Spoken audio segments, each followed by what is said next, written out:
Okay, let's talk about friction in organizations for a second.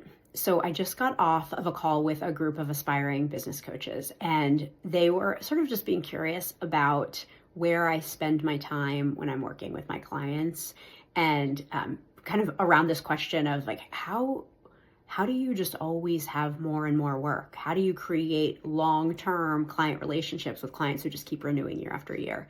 And what I said to them is, I look for friction.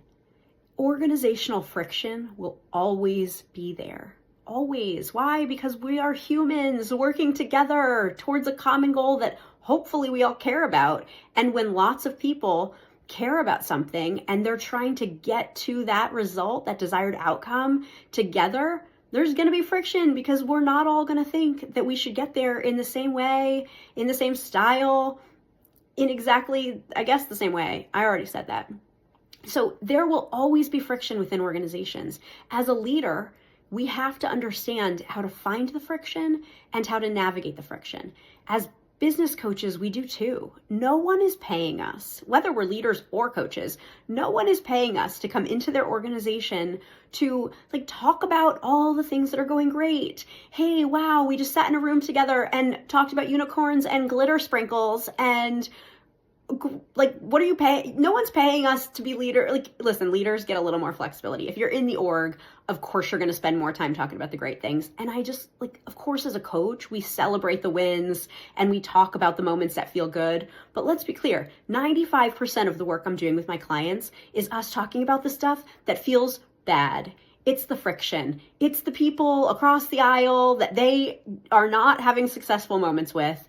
And as a coach, it's my job to help find the friction and then help them have action steps towards solving for that friction. So listen, we cannot be afraid to find the friction in the organizations we're serving.